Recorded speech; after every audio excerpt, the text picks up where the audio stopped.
morning. I am Jess from Assent Risk Management, and today I am talking with Bex Deadman, who is a travel and travel risk expert. She is the owner of Phase 8 Consulting, and she was awarded Business Travel Employee of the Year 2019. So how are you, Bex? Oh, I'm good, thanks. I wasn't expecting that to come up in my bio. Thank you. Yeah, Yeah, I'm, very I'm exciting. I'm really well, thanks, and thanks for inviting me to talk to you today. Wonderful. So what we're talking about today, our topic is managing travel risks with standards, and in particular, 31,030. It's a mouthful, isn't it? It is a mouthful. Yeah, it's not one that rolls off the tongue. So can you give us like a quick overview of the standard? Yeah. So the standard itself is a guidance standard, which means it's not a certifiable standard. But we can get into that in a bit more in a second. It's part of the risk management guidance standard family. So that's the 31,000 group, which in their own right are a little bit different to your normal standards because they're very much kind of around you making the decisions based on what best practice looks like around a subject, because it's recognized now after sort of 27001 that actually these things are quite complex, and as long as you're taking ownership of something, that's the important piece. So it fits within those standards. It's aimed at, and this is I think the thing that's really really important, it's aimed at any organization. So it's not aimed at just a massive company with hundreds and hundreds of employees.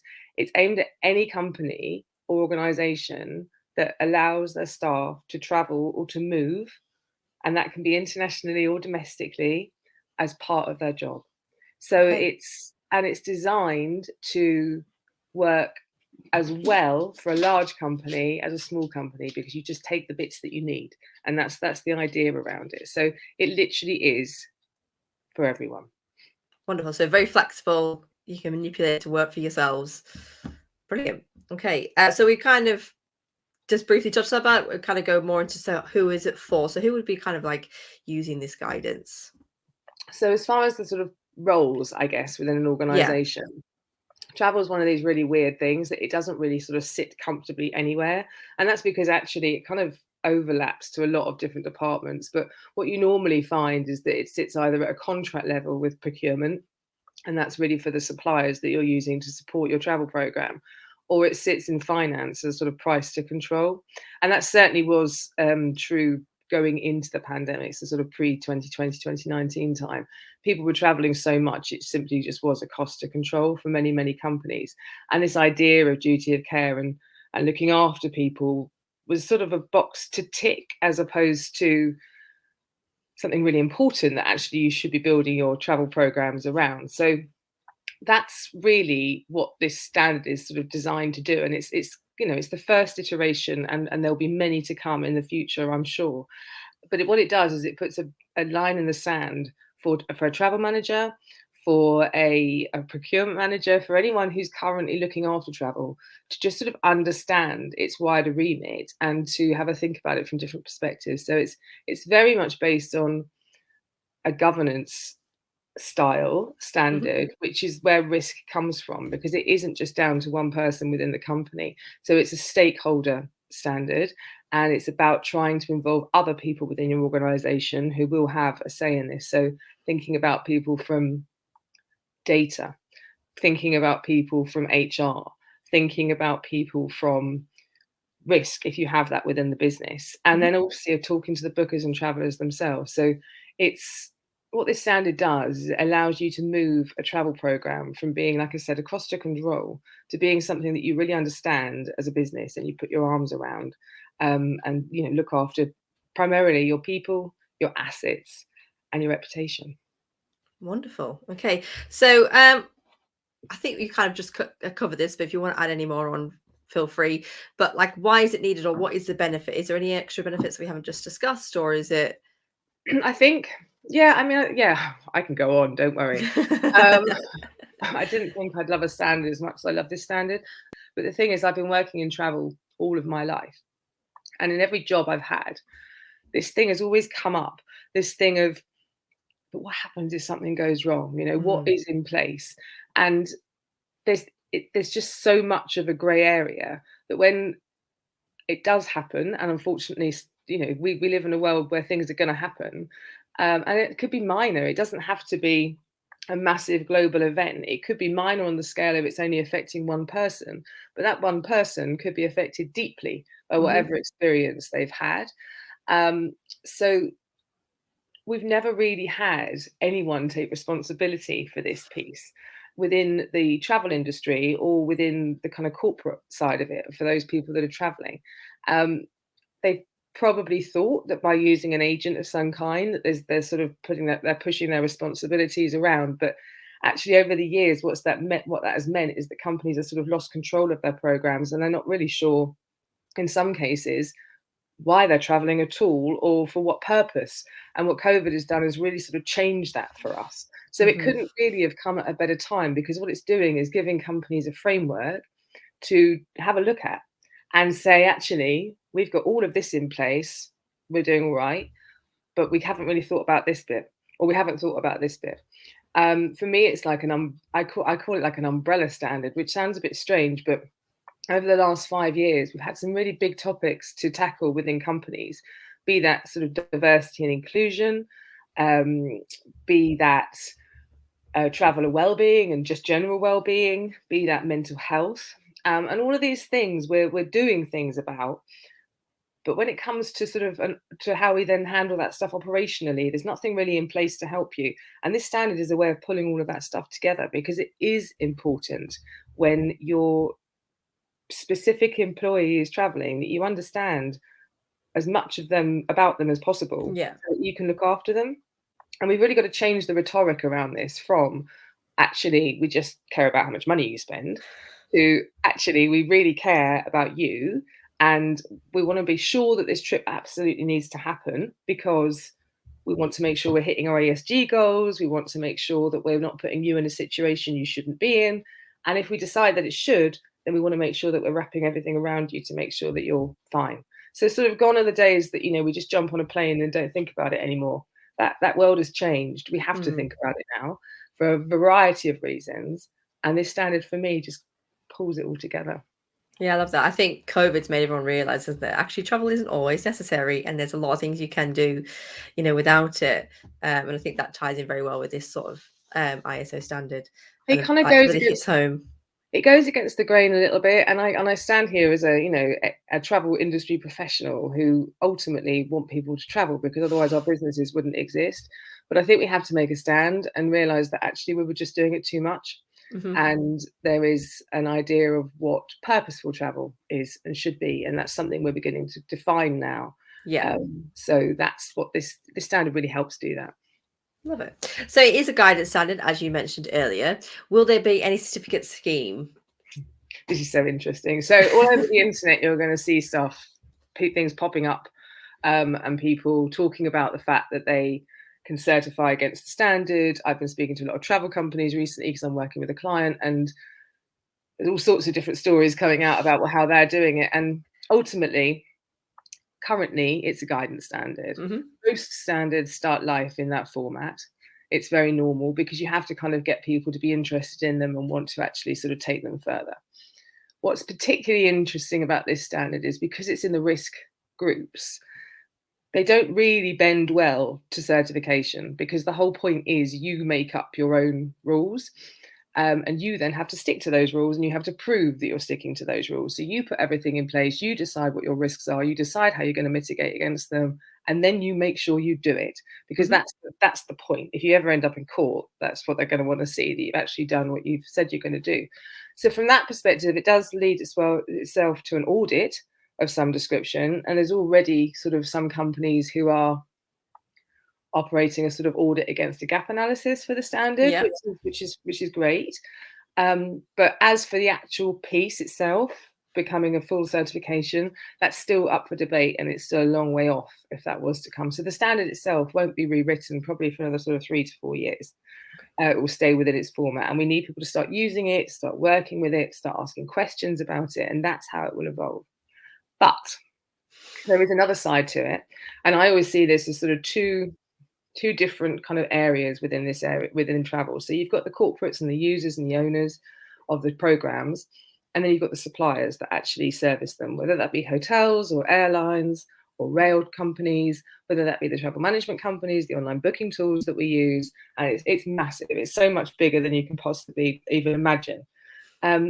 And actually, this side of the industry also is on learning. We don't really understand fully what travel risk management is or what duty of care is.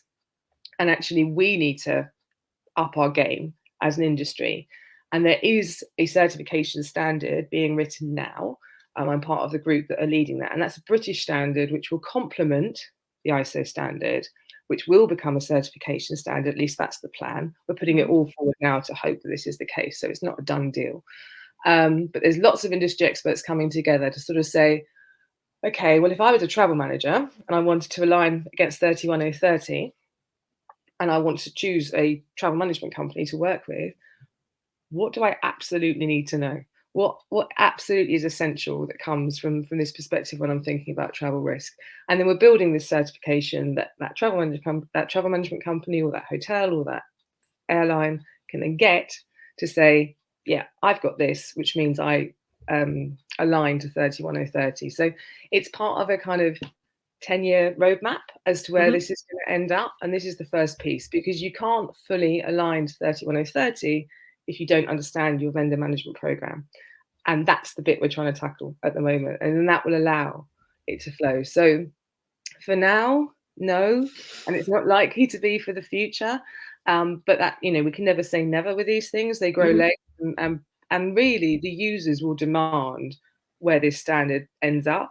So it's more about getting more and more people using it, getting more people understanding it. It's a really accessible standard. I don't know if you've had a chance to read it. I'm sure you get a chance to read loads of standards. But this one is really, really easy to read and understand. It's not sort of jargony. It makes sense. It's kind of logical. So the best bit of, that's the sort of best thing that you can do to sort of prepare for it rather than be scared of it right now. So that leads us nicely into our next question, and that is, how can people start using 31030? Okay, so I honestly, if I go back to who this standard is for, and obviously we talked about the fact that you've kind of got this split. You've got the kind of users, the end users for the standard from the corporations and the organizations. And then you've also got the travel side of it. And they're asking questions now about what they need to do. So my advice is, and I promise I'm not on some sort of commission from myself as far as this is concerned. My advice is buy it. It's not that expensive. I think it's under €200.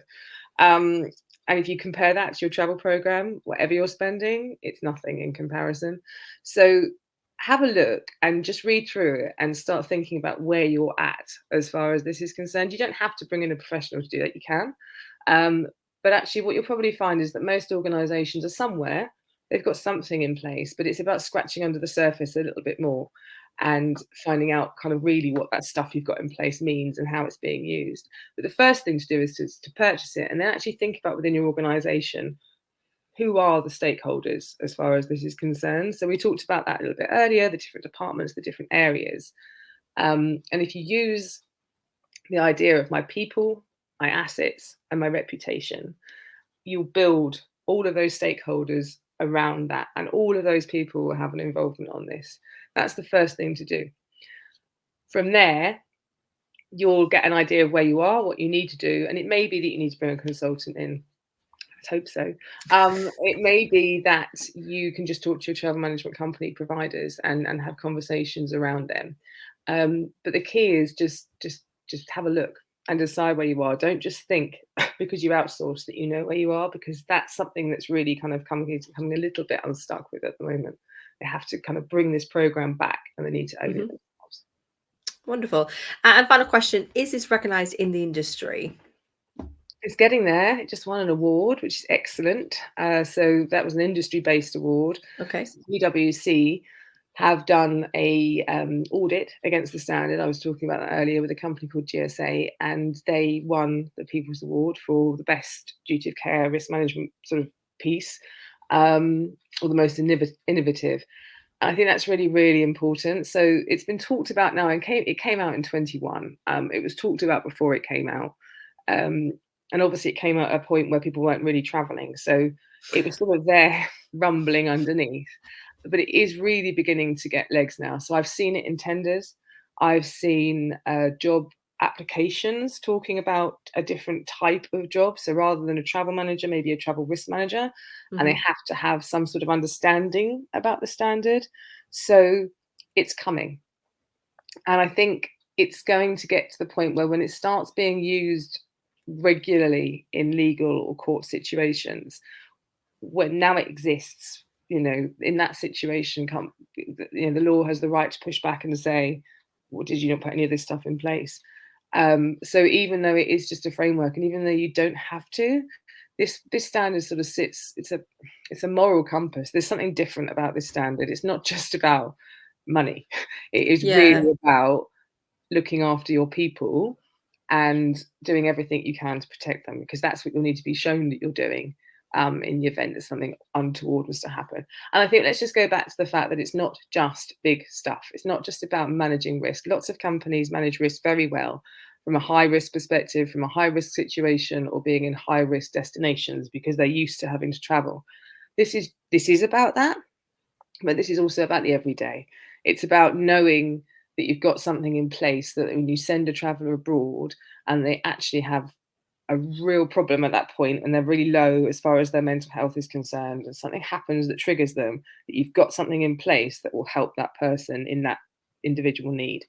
It's about somebody feeling that if they don't want to travel, that they can actually say that they can have that conversation with a business before they travel.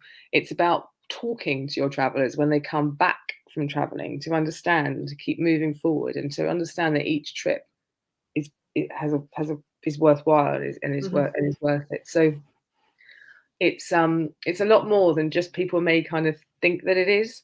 But it sits really nicely with those companies that are really trying to evolve a risk management practice. It sits really nicely with business continuity. It sits really nicely with 27001. It sits really nicely with 9001.